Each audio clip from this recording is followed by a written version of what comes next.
a guide for finding faith. We all want meaning, something deeper, more lasting than what daily life tends to offer. Think of the moments in your life where you were deeply satisfied. Was it a relationship, or in nature, or an accomplishment? You thought, this is what life is all about. If only that had some lasting power. But then life moves on. We try to create additional moments, repeat the experience, or find new experiences that deliver what our souls seem to crave. Is there anything that always remains, is steady, is constantly there? What about faith? For many, faith is that bedrock. Faith is that stability that remains. Many agnostics would rather not give time or attention to considering the possibility of God. Such a search could have unwanted consequences, challenge my current comfortable lifestyle. Be disruptive, better to leave it alone. Yet life has a way of bringing the concept of faith in God back to the forefront. It might be through a person you meet whose life you admire, who also talks about God.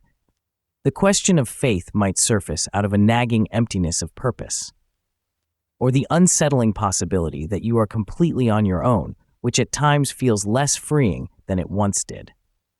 Now you're more aware of the perils, the demands on you to be the sole source of, well, everything. Agnosticism has a way of fraying at the edges. It's not reliable. The possibility of God being real keeps emerging, even if subtly. There are times you might think it would be nice if a loving God actually existed.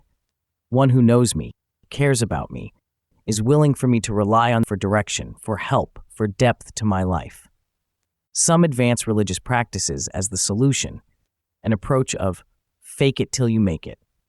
It's the idea that rituals, worship, prayer will be like dunking a sponge in water, and whatever is really there gets absorbed into our being. Perhaps that works for some, but does it live up to everyday problems and pressures? What does it offer on a Monday afternoon in the pressure of work or relationships or real problems that weigh on you? It can be a meditative escape, a time of calm that strengthens you to some degree. But is it much different than a walk through the beauty of a forest or sitting beside a quiet lake? Do these religious practices actually move you into a lasting encounter with God? Agnostics struggle with the concept of God because they know one cannot wholeheartedly move towards something that intellectually they doubt is there. It feels foolish to play such games. Is there any solution? Is there any real way to connect with deity, to be sure of the reality of a higher power?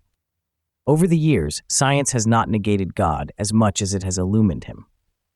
Many years ago, people attributed lightning storms to the powers of the gods. Science has now explained the atmospheric causes of lightning. Yet has that more informed knowledge erased the awe that we feel when watching? We now know that our Milky Way galaxy contains 100 billion stars and is one of perhaps 2 million galaxies in our universe. Does that science lessen our amazement that our Earth is perfectly distanced from the sun? And that our immense oceans meet boundaries to our shores, perfectly managed by our moon? Our environment, apart from human destruction, contains the exact air, water, and nutrients needed to sustain life. Some want to argue the chicken or the egg, saying we're simply here because these conditions exist. However, is there not reason to wonder why we are so blessed? When a person recognizes an amazing gift, the beauty of nature, the multitude of species of sea life, the creative diversity of plants and animals, the regenerative gaze of sunsets, it is natural to wonder, did we just get lucky or have we been provided for? Going further, what if the existence of God can not only be deduced intellectually based on evidence surrounding us, but what if God is willing to be known on a personal level? What if God has much more to offer us than nature? Perhaps God never meant for us to go through this life alone, but in close connection to Him, aware of His love. Perhaps He even discloses in concrete words what He is like, how He sees life, directing us toward greater fulfillment, greater emotional and intellectual resources once we know Him. A person does not need to trade their brain for their heart. God has provided compelling facts and reason to intelligently conclude faith in Him is legitimate, even obvious. He also meets the deepest yearnings of our soul as nothing else can. How does one arrive at faith in God? In this too, God is involved. God longs for you to know Him, to experience the life He fully has designed for you. God offers this promise of success. You will seek me and find me when you seek me with all your heart. I will be found by you, declares the Lord. If that gives you a sense of hope, it should. God wants you to know Him. There are many articles and videos on EveryStudent.com that can be useful in your search that can lead you into a relationship with God. The most helpful to offer you likely is a free 7-part series that is delivered every 2 days by email. It's called the Spiritual Adventure Pack. When you sign up, this is the only thing you will receive. Nothing else. You're not put on a mailing list and your email is not shared. Ever. Also, there will be an unsubscribe link at the end of each email should you want to discontinue before receiving all 7. Many atheists and agnostics have found the Spiritual Adventure Pack helpful, rewarding.